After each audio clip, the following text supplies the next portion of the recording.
Konnichiwa, pitbulls! What is Japan known for? That's right, hentai, little wieners and cars.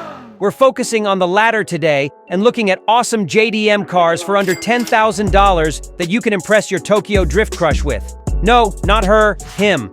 Sometimes it's hard to get a JDM car because many owners simply don't want to give them up due to their reliability and longevity. Imagine you have a partner who goes along with all your kinky fantasies and is just as fresh after 10 years as he or she was on the first day. You wouldn't give that up either. But if you search hard enough, you'll usually find what you're looking for. Before we start, like this video now and send it to the friend with the smallest penis. The first car from the Far East is the third-generation Mazda 6.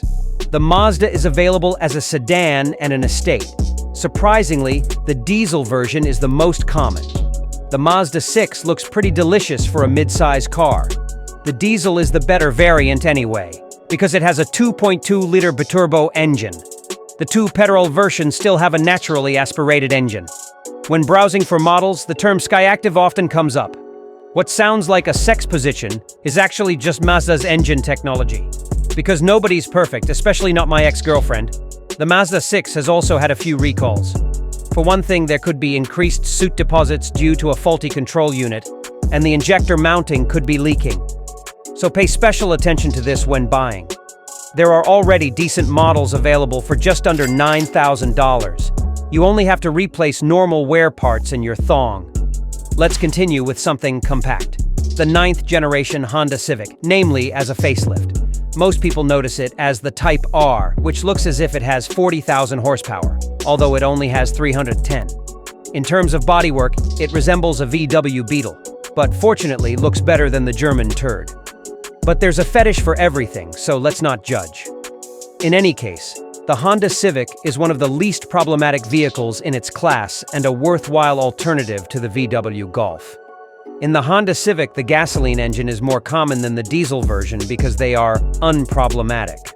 Honda Civics in good condition are available from as little as $8,500. Let's continue with a car for pseudo-drifters and wannabe tuners. The Nissan 350Z is a dope car despite an often rather unpleasant owner. Admittedly, the budget makes it a little tight to get a decent model, and you should think about taking your sister with you to swap her for the car when you buy it. But if you can master the skill called Guac 3000, you should be able to get a suitable car for $10,000. In fact, it would be smarter to spend $13,000 to $15,000 and then get a decent model, unless you can do repair work yourself and get spare parts cheaply. But we are not Einstein, right? The first gearboxes can suffer with improper care, although they are quite robust. The exhaust is another part that tends to rot, which is why it's worth taking a look under the skirt to protect yourself from nasty surprises. It's like using a condom. The engine is sometimes compared to my ex-GF because it swallows too much. In this case, oil. Otherwise, you should check the valve clearance every 120,000 kilometers. You can choose between a manual and automatic gearbox. Real men and viewers of this channel choose the manual transmission. In summary, the 350Z is fun, but should be chosen wisely.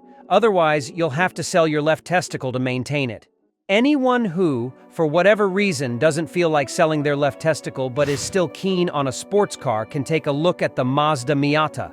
At first glance, the Miata looks like James Charles, not particularly masculine. To change that, this car is perfect for various tuning experiments.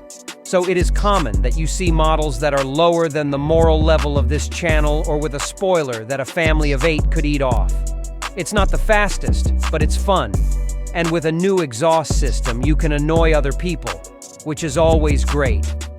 Early Miata models had some rust, but we're itching for the 2005 model onwards anyway, which was the third generation.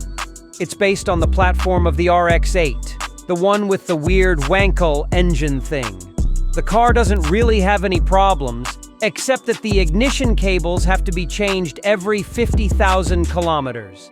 They are often worn out due to the location and are indicated by a rough engine running. For $6,000 to $7,000, you can already get reasonable models. But let's move on to the civilized vehicles that most people can relate to, at least if they are subscribed to this channel. So if you want to be special, subscribe to Cars and Kings now.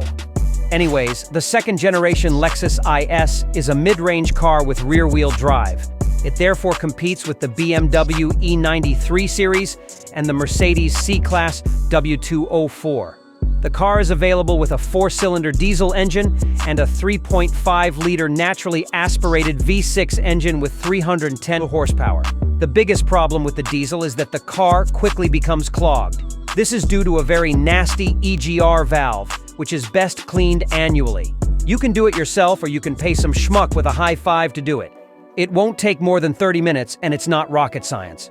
The car will only charge you for normal wear and tear. That means spark plugs, oil change, water pump, and alternator. Maybe a sensor with bad luck, but that's about it. Ideally, you should spend a little more money and make sure you choose a model with the luxury line. With this, everything is electrically adjustable, seat ventilation and heating are on board, premium sound system, reversing camera, leather, shift paddles and xenon headlights are also available. The fuel consumption may not be the best, but the sound is all the more delicious.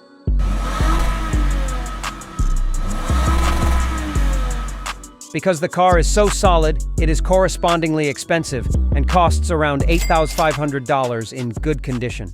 If you're into a bit of luxury and bigger boxes like me, check out the third-generation Lexus GS. I've been driving the car myself for about a year now, and from doing intensive research I can tell you that the back seats are not suitable for doing stuff for some school projects. High heels and fingernails dig through the leather during certain activities. Who would have thought that? What will make your life difficult is a rattling dashboard on uneven roads and models up to 2007, but thanks to the premium sound system turned up, this is hardly noticeable. Then the rear doors can still be a little difficult to open. Oiling or a new hinge will help. In terms of engines, there is a hybrid version, a 3-liter naturally aspirated V6 and 2 V8 variants, which are relatively rare. As a rule, there are few problems with any of them. Otherwise, normal wear and tear is only what you can expect. In this respect, you can actually get one of these models with 200,000 kilometers if it has been serviced. In the best-case scenario, most wear parts such as wishbones, shock absorbers, water pump, alternator, etc. have already been replaced. You can get a Lexus GS for approximately $7,000. It's best to get one with the luxury line or at least the executive line. Or you can just get a line, also good. Just make sure it has a clean history, that's the most important thing. Pitbulls, hit the like button and subscribe to this channel for 10 years of luck with women who have beards. Hey yo, what the fuck? Write to me in the comments what videos you'd like to see so I can ignore your requests. Activate the bell or Sleepy Joe will visit you tonight.